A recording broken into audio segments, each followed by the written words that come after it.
Hi, my name is Denisha Sullivan, and this is my final presentation for Module 10. This is my advocacy plan for EAL 400 with Professor Anna Sanchez. So, to tell you a little bit about me, this is me, Denisha, very cutesy. I am in my early 30s. I'm a first-time mom to a toddler. Her name is Heart. She really gave me purpose. I'm on an overall journey right now to just better myself academically, which brings me to NLU. I'm in my second year, and I'll be graduating soon, hopefully. This is my daughter who I mentioned. Her name is Heart, and she just turned 2. She is a handful, but I wouldn't trade her for anything. I love her so much. She has given me so much purpose in life. My baby is everything to me. And this is just a stock photo of a teacher working with small children, just to symbolize the fact that I am a daycare teacher. I currently work with 2-year-olds. I was working with 18 to 24-month-olds prior to working with 2-year-olds. And I do have different cultures in my classroom currently. I have Caucasian children, African American, Nigerian, and Hispanic. So I do have different cultures, and it's just very interesting to see how they are developing the English language as well as their native language. I do also label around the classroom. I do have it labeled different objects, which was a requirement for my CDA that I got last year. I do have things labeled so that the students could start to see, their native language along with the English word, so that even if they don't know what they're looking at yet, they can, they could kind of get a sense of the fact that different languages are displayed across the classroom. So we're going to go into professional goals and roles. So my professional goal is that I am in my second year here at NLU, and I plan to work with first or second grade students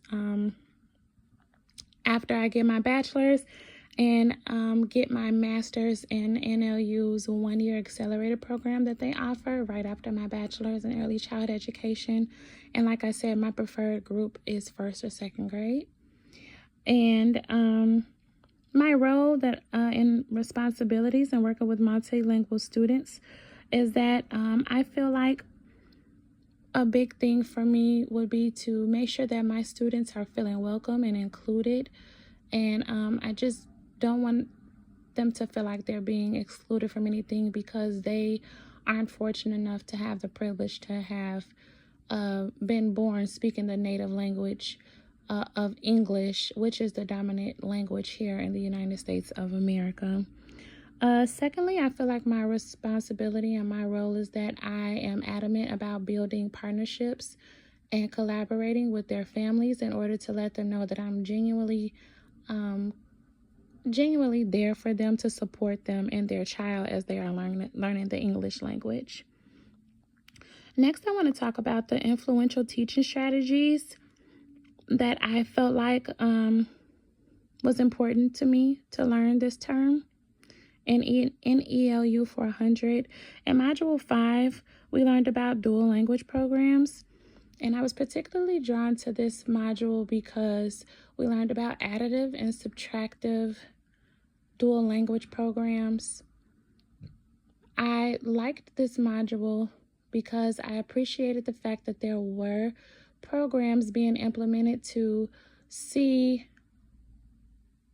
if students were able to grasp the idea of learning the English language without just totally forgetting their native language, which I feel like is just not right because it's basically asking them to kind of erase their sense of self.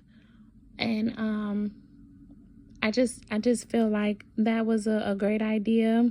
I actually did enjoy the project that Professor Sanchez had us to do, where we had to study and research the different acts. And so I did learn about the first federally funded dual language program that was implemented in Coral Way in 1963.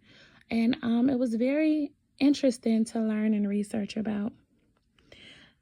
The second module in influential teaching strategy that I want to talk about is Module 8 with the Code of Ethics.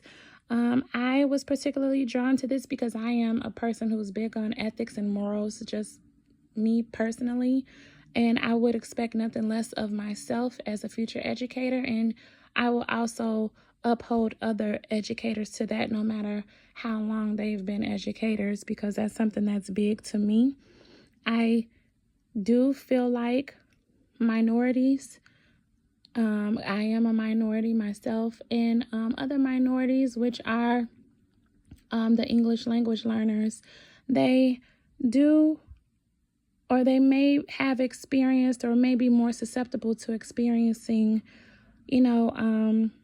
mistreatment and just not being treated with the utmost respect.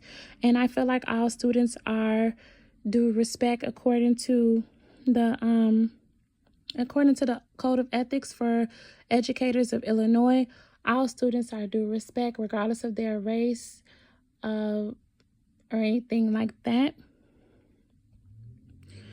The organization that I researched about is the Office of Multilingual Multicultural Education, and the abbreviation is AMI. It is associated with CPS, and basically it's an organization that helps students and their families to connect with different resources to help them along their English language learning journey. And the organization is free for basic information and different things like that, but there are fees associated with their trainings and the workshops that they offer, specifically to fit the needs of different family and student and families. So it's just best to contact the organization to get the assistance and the questions answered that you need. This is the link to their website. This is the information for the Foreign Student Services representative, and this is just the information about pay. Next, I want to talk about multilingual advocacy. So the first point that I want to touch on is that one of my points is to collaborate with colleagues to determine how students from different backgrounds experience the classroom, school, and district.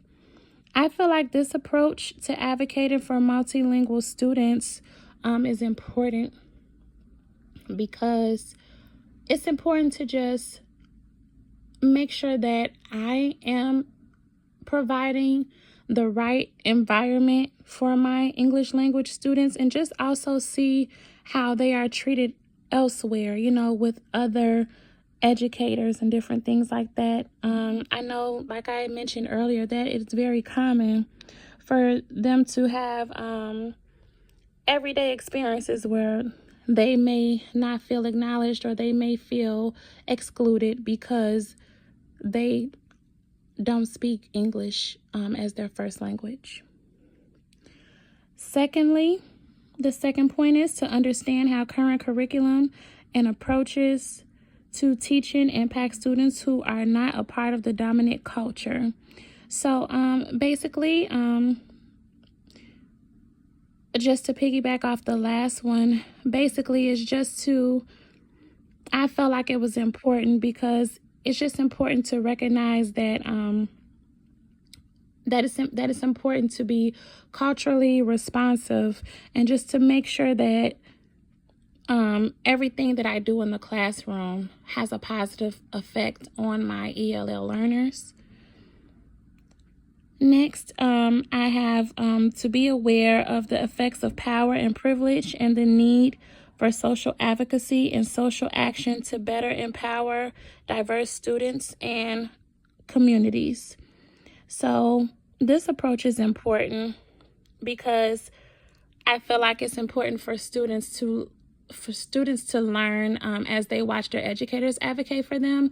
I feel like it's important for students to understand the social inequalities that may come with being an English language learner, and just the different things that are just normalized in the school system. Additional information that I have here is that basically, as we advocate for our students, it will hopefully empower our students to want to advocate for themselves in the future, which is also building leadership skills inside of them, and just basically giving them guidance and showing them that it's okay to provide feedback for the curriculum that you implement in the classroom. It's important for you to also have content that is relatable to them, which would increase engagement. Here are my resources, and that is it.